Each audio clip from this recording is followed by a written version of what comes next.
Hello, my name is David Lobell. I'm the Deputy Director at the Center on Food Security and the Environment at Stanford, and I'm here today with Ambassador Ertharin Cousin, who has been visiting us for the year as the Payne Distinguished Lecturer. Ambassador Cousin, welcome. Thank you. It's been a great year. Yeah, it's been a pleasure having you. Thank you very much. Now today is the final seminar in your series of Payne seminars that you've been giving. Maybe you can give us a sense of what the theme will be today. Well, thank you very much, David, for that introduction. And let me again take this opportunity to express my gratitude to you and to all your colleagues here at FSE, the Food Security and Environment Center at FSI, because it's been a real opportunity for me to have the ability to spend some time thinking about the issues that were so important to the work that I performed while I served as Executive Director of WFP, and even before in my ambassadorial role, and some even in the domestic hunger work that I performed. So today's lecture is a culmination of a lot of reading and talking that I have performed since I came here in September. And it is directly related to hunger as a causal factor in conflict and the reciprocal of conflict and its impact on hunger. And so taking an opportunity to look at the data that's out there, as well as comparative experiences, compared to experiences that I've had personally, along with a lot of conversations that I've engaged in with other humanitarian leaders around the world.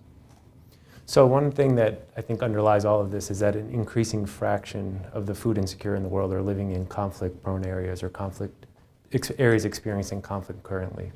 Exactly. Last year, the number of food insecure increased from 771 approximately to 815 million. That increase was directly related to the 19 protracted conflicts around the world. Right. So now as you think about this and you also look back at your time there, are there fundamental changes that are needed in the humanitarian apparatus that exists that was maybe historically geared towards dealing with different kinds of food insecure situations? I wish it was that easy. Yeah. There are a lot of critics who've suggested that the system is broke. And so all we need to do is just fix the system and we can address the challenges of hunger. What I found is that that's part of it. Yes, we need to ensure that humanitarian responses are much more effective, but they also, in order for those humanitarian responses to become more effective, we need the funding that is necessary for humanitarians to fully meet the needs of those who are affected by conflict. But we also need to understand that much of what is occurring today in the conflict setting are these protracted conflicts. And the protracted conflicts can be divided into basically two categories. The internationalized protracted conflicts, the Afghanistans, the Iraqs, the Syrias, and what I'm calling the orphan protracted conflicts. And these are conflicts that some of them have gone on for decades, ebbing and flowing between peace and conflict. And whenever there's a peace, it's a very fragile peace because of poor governance, because of structural challenges that the populations have, and because of lack of resilience to the most vulnerable people in those populations to the ebbing and flowing of the conflict situation. And as a result, you have this sense of chronic hunger spiking up to acute hunger in these populations then during periods of conflict.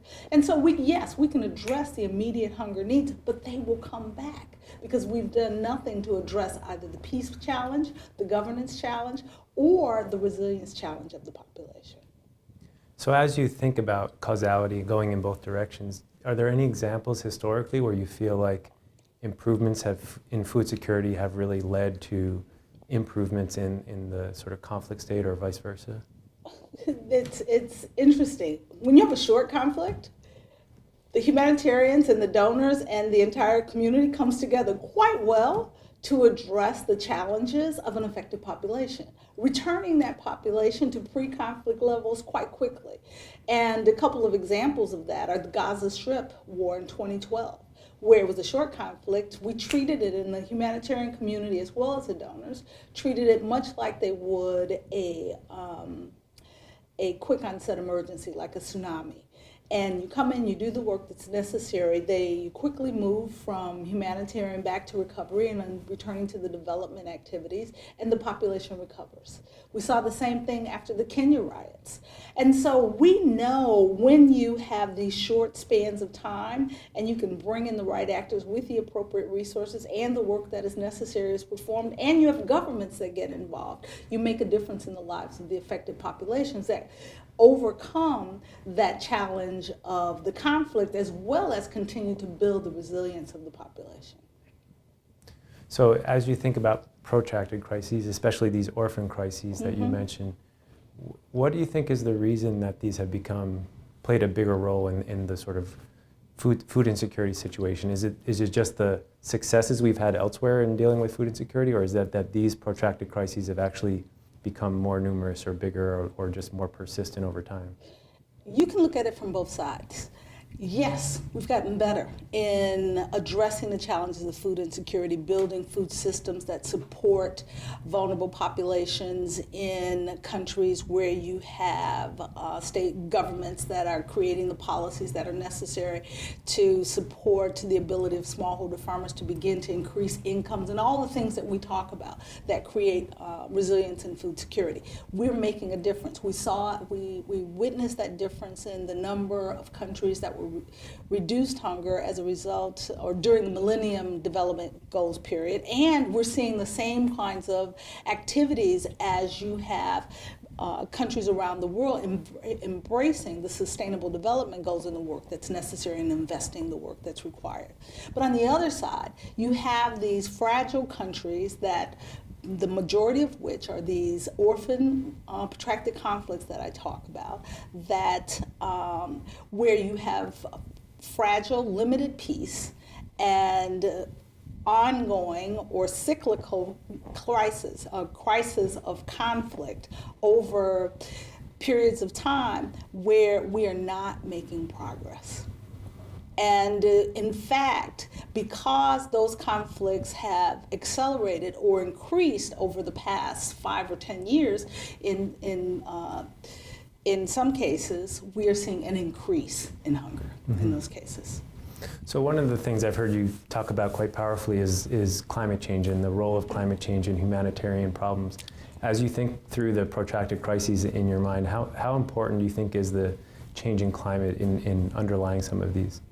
We have a lot of work to do in the space to prove the causation between climate and food insecurity and conflict, but there's a growing body of research out there that suggests that where there is a climate change impact on an agricultural community that is vulnerable, that community will, the potential for conflict in those areas is great. And we know, those of us who work in the humanitarian space, know that the most vulnerable food insecure populations are those people living in those climate marginal places. And so you're talking about the exact same population.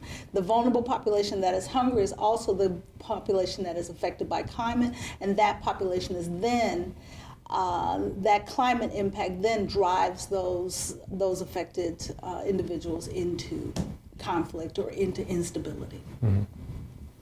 So maybe as we sort of close up, what would be an optimistic reason to think that some of these things are indeed solvable over the next decade or two? They're solvable because, let me stop, because I almost laughed. You looked at me, it's funny. Maybe I should ask the question again. No. You can do it. Okay, hold on. Go ahead. Would you like a different question? No, go ahead. Ask me that one.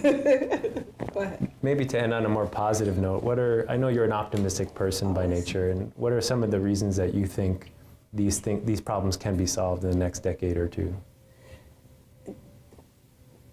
I do believe they can be solved. They can be solved because the global community has committed to addressing the challenges of sustainable development through the SDGs. We've committed to the Paris Climate Agreement. Investments are being made by donors from across the globe into the climate mitigation work that is necessary to support the changes that are required to assist those vulnerable populations in the places that we're talking about. I also believe that we can make the change that is necessary because we have populations in this world that are continuing to grow. We have a youth bulge that is happening, where in some places in sub-Saharan Africa, across India, South Asia, you have populations that our failure to address these challenges will compound the impact of both climate, the struggles over natural resources, land and water, and the failure of those populations to have access to economic opportunity will result in ever more conflict. So we have an opportunity to make a change, because if we don't, it's to the detriment, not just to them, those who are affected, but to all of us. Because one of the other factors that is becoming clearer is that there's a direct relationship between insecurity, conflict, food insecurity, climate change, and population migration. And populations will continue to move, first in their own countries, then in neighboring countries, but ultimately around the world. And so we need to ensure that we recognize that this is not about them over there, it's about all of us. And embracing the investments that are necessary to provide for the support to make the changes in the issues affecting these populations is of benefit to all of us. And it's for that reason, I'd like to say it's about humanity, but I also I'll also accept the self-serving reason that it's about all of us, that we need to make the changes and that you are think necessary, we will. That idea is starting to resonate with people? It is definitely starting to resonate with people. And what I get excited about is, having spent time here at Stanford, it's resonating with young people around the world. And I've seen that reflected in many of the students I've had an opportunity to spend time with here at Stanford. Well, Ambassador, let me take this chance to thank you not only for today's lecture, but for the tremendous year together. It's been a really special experience for us to learn so much from you, and obviously for all the work you've done in the past. It's been just an honor to be with you throughout this year. Thank you, David. Thank you.